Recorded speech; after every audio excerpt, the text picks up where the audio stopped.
l'élaboration de cette stratégie nationale de reconfiguration urbaine est une recommandation du Conseil des ministres suite à l'examen d'un rapport qui leur a été soumis sur la situation des villes à fort défi sécuritaire.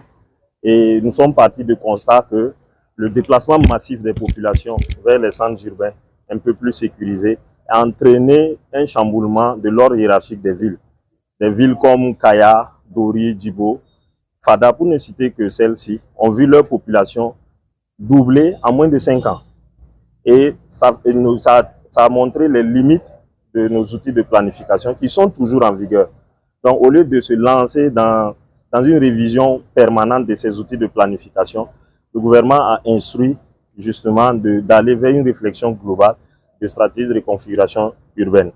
Faso Mebo, c'est une initiative présidentielle, comme vous le savez, qui a été adoptée le 16 octobre dernier en Conseil des ministres. Et cette initiative, justement, la réflexion globale de la stratégie nationale de reconfiguration urbaine entre dans le cadre de cette stratégie.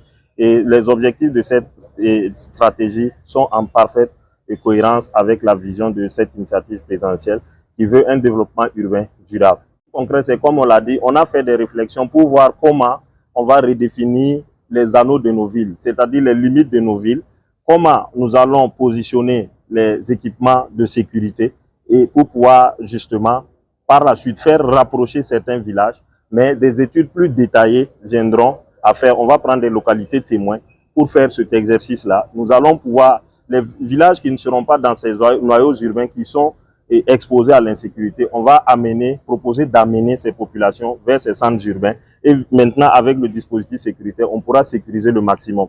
Une école profitera au maximum. Un centre de santé profitera au maximum. Et toutes les interventions de l'État, des infrastructures jusqu'au logement, ça va profiter au maximum. Et nous aurons en ce moment des noyaux urbains résilients et nous pourrons mieux nous défendre, comme on l'a dit, avoir des villes résilientes face aux défis sécuritaires qui nous ont imposés depuis presque une décennie. En termes d'innovation, vous avez constaté que nos villages sont éparpillés sur le territoire. Ça ne permet pas aux forces de défense et de sécurité d'intervenir. Souvent juste avec des passages, avec des coups de feu, des noyaux, des hameaux de culture de 10 foyers s'élèvent et la presse internationale titre des villages se sont levés. Donc nous disons que pour faciliter l'intervention des forces de défense et de la sécurité, nous avons une contribution de l'urbanisme face au défi de la crise sécuritaire. C'est de rapprocher ces noyaux, ces hameaux de culture là vers les grands centres urbains et d'apporter tous les équipements afin de pouvoir sécuriser le maximum de personnes et également mutualiser les dépenses de l'État.